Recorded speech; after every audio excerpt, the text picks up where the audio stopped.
Dear Authors is a series where readers chat with readers about what we like and don't like to see in books. So basically, I post a community tab where I ask about a specific thing that we oftentimes see in books. This time it's heroes. And people respond with ways that they've seen it done well, ways that they don't like it so much. And then I facilitate. I get the most upvoted comments or the most commonly repeated sentiments and bring it all back here together so that we can come together and discuss. This time we're talking about heroes, and the reason I wanted to talk about this is because it seems like the hero's journey is something that was really saturated in especially fantasy stories for a really long time, and then all of a sudden we've made this massive shift where the morally gray characters or the anti-heroes are what is being published. It's the most common story, but we still have heroes here and there. It's just not nearly as common. But a good hero's story can be amazing, and there are a lot that I have loved. I think the reason we've had this massive shift is one, because of the oversaturation, but then two, because I think that it's very interesting to delve deep into the mind of someone who isn't perfect, who isn't doing everything in their ability to do everything right 100% of the time and succeeding. Really, a lot of the time, succeeding at being just that perfect character. The morally gray character is someone where we see the deepest, darkest parts of ourselves lived out, but they're also facing those consequences of what they're doing, or you see the nuances of someone who's making terrible choices. It also provides a lack of predictability when you follow the anti-hero or the villain or someone who doesn't really fit cleanly into hero or villain. You have so many different paths that story can take. But there are so many great ways to do a hero as well. Some of my favorite stories, we follow the hero. And today we're going to talk about some of the ways we have loved seeing it done and some ways we don't. I really respect when the hero of the story still has flaws. If this is in a fantasy context, I think it's interesting when the hero is heroic because they have a power or a skill that can save people, but quite the opposite of heroic when it comes to their actual personality and relationships. To show that the good guy is still flawed is always more fascinating to witness than a perfect, well-rounded hero, because there's more development that can occur. I think a lot of times with hero stories, we see a character who is doing their best to be the best and doing a great job at it. And a lot of times they end up coming off very bland, unrelatable, and uninteresting. And when we're following that standard hero's journey, the plot feels that way too. It's definitely possible to create very real flaws in a character without tipping them over into the morally gray category. So you may have a character who has anger issues or who is on a one-track mind and doesn't actually consider the people around them as they're plowing toward their good, victorious goal without tipping them over into, let's say, has no issues slaughtering anyone in their path. I'm going to go save the princess, and in order to do that, you're in my way, dead. Were you a bad guy? Were you just in my way? Doesn't matter. Must save princess. Characters can have a lack of empathy without tipping over into a ruthless, merciless killer because I'm gonna go save who I want to save or do what I want to do. There are characters like Frodo who is weakened by the ring and really isn't that strong or physically able to carry out this task because of the ring. And just in general, hobbits, you know, it doesn't matter. But he also from the start really doesn't want to be the hero, doesn't want to take up this mantle. And so as he faces trials and tasks, he regularly questions just giving up. Considers just giving up because that would certainly be easier. And really, it's his fellowship, it's the men surrounding him that makes him go on, that convinces him that he can go on, and sometimes picks him up and carries him. Sherlock, who is full of pride, arrogance, and generally doesn't have the best social skills. He saves the day, he solves the crimes, his observation and ability to deduce things is incredible and serves a lot of good, but he's unpleasant to be around, just as a general rule. I love him. Of course, you could say the same in Strange and Norrell, but Strange and Norrell are kind of like a Sherlock and Watson archetype. But still, I really, really love him. Javis, who's one of the two main characters in The Bone Shard Daughter, is a smuggler and really after his own stuff and kind of stumbles into being a hero. But he has a lot of wishy-washiness internally and doesn't always make the right choices and ends up in really compromising situations because he's making the wrong choices, because he didn't choose to be the hero. He wound up here, but at the end of the day, he still has to make that choice. Characters like Wax from Alloy of Law, who is trying to enforce the law, but at the same time, also very bad social skills and doesn't know his limits and is rude to people. And Wayne, who is also rude to people a lot, keeps him in check, reminds him to be human. A lot of times books will try to have kind of a false fault on their hero, where it's kind of more of an inconvenience or just like being a human, but we, the reader, are supposed to view it as a flaw and therefore see them as imperfect, but in reality, they're still completely unrelatable because they're still not struggling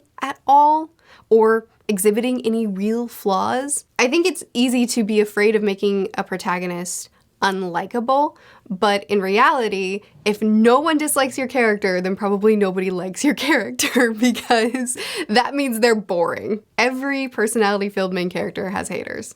It's just the way it is. I think a good way to have a pure hero is to have them actually test that goodness. They don't have to be morally gray to experience doubt and sadness. It also helps if they have a proper foil that actually tests their philosophy in a meaningful way. Also, is this way actually good? Fighting against miscellaneous evil doesn't really grab me. If they're actually fighting for something specific that we care about, it makes them endearing. Lastly, I think it's important to make them feel like a real person. Do they have any interest beyond saving the day?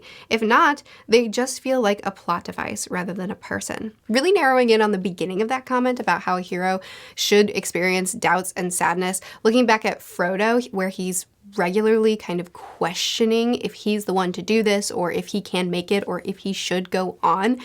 I think that it's unreasonable to expect a normal, average person to suddenly get a prophecy on their life or to have a wizard show up and hand them a ring or whatever creates the inciting incident beginning of the quest. Whatever that may be, I think it's pretty unreasonable for a character to say, yes, me, and then to just plow through and never really question that. I think your average person would think, no, I'm not good enough, or no, I don't want to do it. Unless it's like a really pompous character that's like, oh, I'm totally good enough for this, but they're completely ill-equipped and it turns out that they're just a wimpy crybaby and they don't realize it until they start facing adversity and then they realize, I can't do this.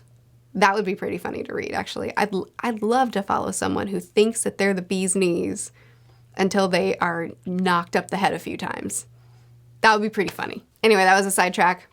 Yeah, adding some emotion, adding some insecurities or not believing in yourself or questioning everything that you believe.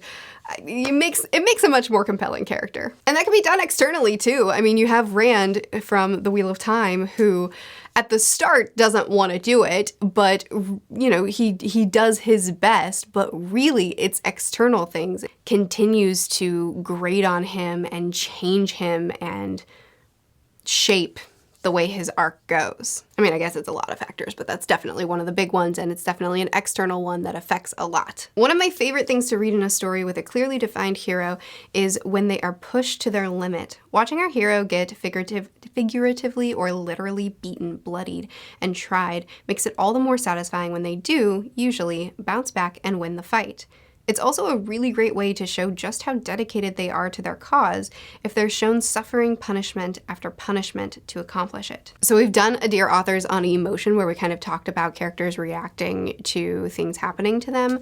But in general, I think that this is super true. I think any person that is on a quest, on a journey, fighting for something they believe in, once they have been beat up multiple times and face people that are a whole lot stronger than them, that are standing in their way, it's gonna feel hopeless. It's gonna feel impossible. It's gonna feel not worth it. And questioning your morals, questioning your identity, questioning your if you are the person to be trying to do this, or even if you want to be the person, this sort of stuff should come up, one would think. Kaladin from the Stormlight Archive is a great example of a character that is constantly beat down, that is constantly facing adversity, that cannot catch a frickin' break, and who Sanderson really delves into depression with his character, really delves into the mind of someone that did not choose this for themselves, that's genuinely a good person doing their best to do what's right,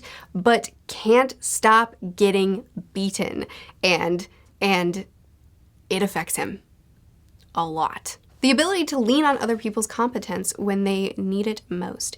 It is more fun to read a character who surrounds themselves with people who complement each other's strengths and weaknesses than having a character that can do anything and makes everyone redundant. So I strongly, strongly agree with this comment. I think that a really good way to make a story more interesting is to have strong, well-fleshed out, holistic side characters, people that the main character has to lean on when they're doubting or when they're not strong enough. Luffy from One Piece is also a great example of a protagonist that has flaws and deficiency, and his crew stand up to fill those gaps. Luffy wears his flaws and his deficits on his sleeve. I can't do this without you. And them either standing in and saying, well, then I'll fill those gaps, or physically picking him up and carrying him when he's spent, is some of the most powerful parts of the series. Luffy's not a hero, I know, but it fits what I'm saying here. Having side characters fill the holes that the main character leaves because he is not enough on his own, having them stand up and say, I'll be this, I'll do this, because they have skill sets that the lead does not have, or having them pick the lead up and physically carry them up a mountain, Samwise, and be the hero themselves, is some of the most powerful storytelling out there. I realize I'm saying he a lot when referring to a hero. I'm not doing it intentionally. Most of the heroes' stories are male-led, but insert any character here and it's applicable. I think of 3 things that make a morally gray character interesting and you want to follow them. The first thing is if the character's actions are good in opposition of evil laws. Jarvis in The Bone Shard Daughter is a good example of this. He works as a smuggler for a criminal organization, but he starts smuggling children away from having to give up their shards in a lawful practice the society upholds. Secondly, they are intrinsically motivated to do these things. Again, Jarvis is breaking the law for deeply character-specific reasons. I won't write for spoiler reasons. But this can also work in reverse for characters who uphold mundane laws meant for our safety but are inconvenient to our time, like Ove, who has strong moral reasons for upholding the no cars in the residential area rule. Then, thirdly, what I think makes them interesting is that they learn and grow from their morals through the story. Wax and Wayne, I feel, represent this alongside the other characters I mentioned. But I have also recently finished the Witcher series on Netflix, and Geralt in the first season is morally challenged in many cases and fails. But as we progress, he starts making good choices that drive the plot forward. I haven't watched or read Witcher. Well, I read the first Witcher book. But, I think he's morally gray. I don't think he's a hero. And I think Jarvis could probably shift into morally gray a little bit. But I think this is still a really good comment when talking about the structure of the story. There's a lot of ways to deviate from the tried and true paths to make our hero have to accomplish their task through more interesting, or rather through different means. Jarvis smuggling children away from a fate that is not good for them is technically against the laws, but it is doing something that is heroic, which is why he kind of, in a roundabout, accidental way, becomes the hero of the people. And then he's kind of faced with, okay, so do I be this hero? Do I live out this mantle that's been put on me? Or do I try to fade into the background again somehow? Jarvis is a hero. I mean, people have written songs about him, but his way of becoming a hero and his way of pursuing goodness and rightness is different than what we're typically seeing. And I think taking those little shifts in the way a story is told a lot of times is enough to make the story feel fresh and different and exciting, because it's just not that tried and true path. Being in defiance to the grayness of the world is a lot harder than being in line with it. In modern landscape where fantasy moves away from the chosen one and the good guy always wins tropes, I think heroic characters have so much more potential to be interesting.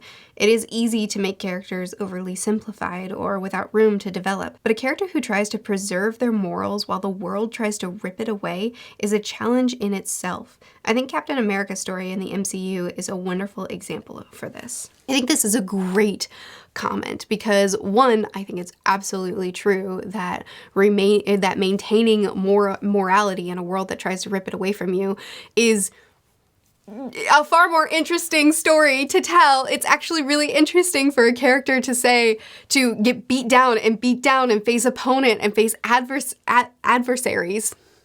adversity, and they're forced to constantly over and over again choose, no, this is what I fight for, but then to actually have to wonder, is this right? If everybody else is saying it's wrong, is it right? I think that's such a compelling story, but also I think it's one that a lot of people can relate to as well. A lot of readers would be able to look at this story and say, yeah, it is really hard to maintain who I am and what I believe in a world that sometimes doesn't agree with me. I'm gonna end it on this comment. I've been saving it for last because it's super good. Personally, I think the reason that heroes are less interesting is not because morally gray characters are better or that heroes are worse. With writing guides abound, I think dedicated readers are too accustomed to the structure of stories. And now have the tools and knowledge to recognize where a story is going when they see it. Because heroes almost always follow the hero's journey model that most everyone is likely familiar with, knowing what they are going to do next can make it difficult for the reader to get invested in the character. Morally gray characters give authors more leeway when it comes to how they want to structure the beats of their plot, meaning even for readers who are familiar with multiple story structures can at least be kept guessing which one the authors has chosen for their book. This added variety and mystery naturally draws the reader in much the same fashion a good opening line does. If you want to make a hero more interesting, you have to add something that will surprise your readers, make them question what will happen next. A personal favorite of mine is to establish 2 consequences for failure. One consequence that will come from failing, a second, more devastating consequence that the hero realizes may occur if they fail again. This gives you the option of having your hero reach what the reader would ordinarily interpret as the dark night of the soul much earlier in the story, breaking up the expected path for the plot to take. This will allow you to naturally add in some falling action, giving a wonderful opportunity for exploring and developing your hero, before you then progressively ramp up the tension and pacing as they begin to realize the true consequences of what will occur if they fail again. I also like that this structure does a somewhat better job of hiding from the reader whether or not the hero will fail in the end. What's funny about the hero's journey thing is that it was originally coined, it was originally brought up, observed by somebody who wasn't even a writer and who wasn't even trying to teach anything about writing. They were simply making an observation of a pattern that they had seen and put a name to it and explained it well. And for some reason now it's a writing guideline. Why is that? Anyway. It's true. We readers have become so accustomed to this structure, to this thing, that it makes a lot of the hero's stories feel predictable or stale, or like we've read it a dozen times before. Changing things up and having a different sort of structure, having a different sort of journey that the hero goes on makes things feel so fresh and exciting and unpredictable.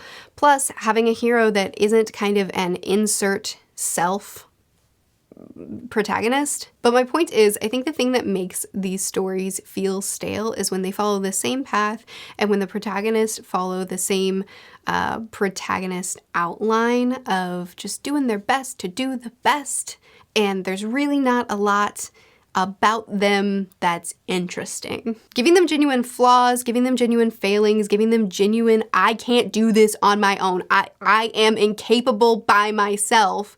And then having the people around them well fleshed out, well written, interesting characters who stand up and hold the protagonist up at times really adds a lot to the story. I don't know if this was interesting. The hero's story is definitely not the most popular story right now, but it is something that I have loved in many different ways. There are takes on the story, like again, the Bone Jar Daughter with Jarvis, with his plot line, that make it feel so fresh and different and not like it's following that same old structure that I just really love. But there are also stories that do follow that structure, but just make it different or make the protagonist really unique, that feels fresh and different and exciting for me. But I didn't know how to fully put it or articulate it, and like usual, you guys are a lot better at explaining this stuff than I am, which is why I enjoy these community things so much, because getting a bunch of different minds in explaining the different perspectives of it